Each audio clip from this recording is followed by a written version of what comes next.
Hi everyone! Katatapos lang natin mag-work.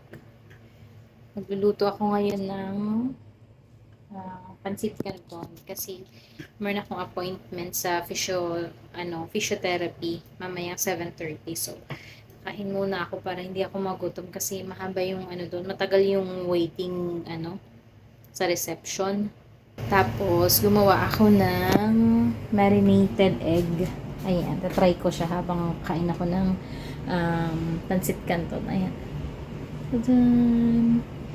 Sana masarap siya. Tapos, yung rice ko ngayon is yung tira ko lang kaninang lunch. Hindi ko siya naubos kasi may nagbigay ng pagkain na chicken biryani. Kaya yun yung kinain ko. Ayan, ito yung pagkain natin for today.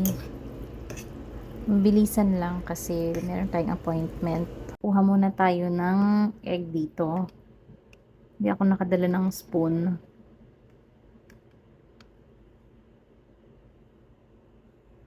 Yan. Tapos, slicein natin siya.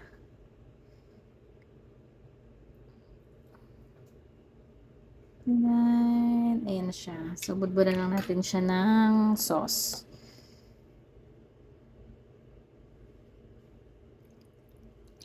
I-try natin.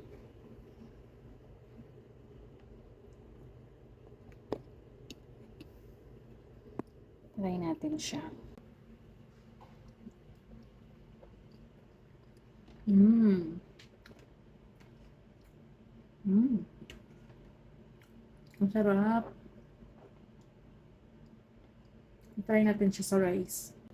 Parang mainit. Parang mainit siya.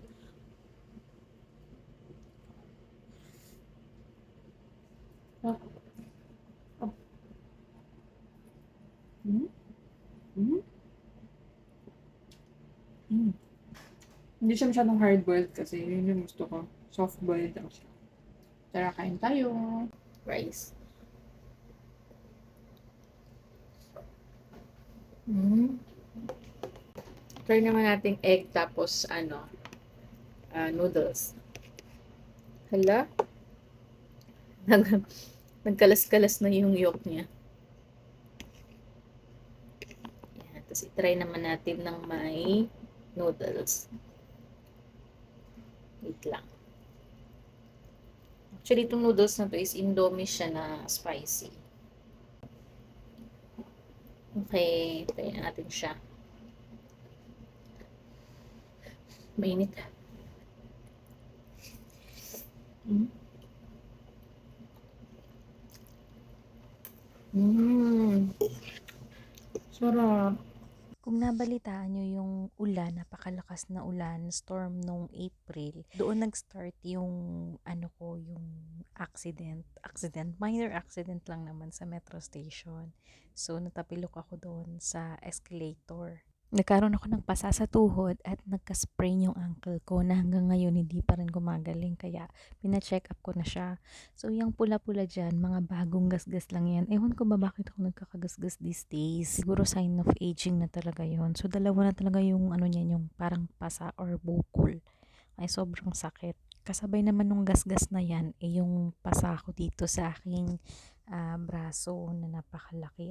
Ang therapy na ito ay covered pala ng insurance at magagamit ko siya within 1 month. Kailangan makompleto ko yung 5 sessions in 1 month hanggang June 28. Kailangan talaga doble or triple ingat tayo, lalo na ngayong tumatanda na tayo, nagkakaedad.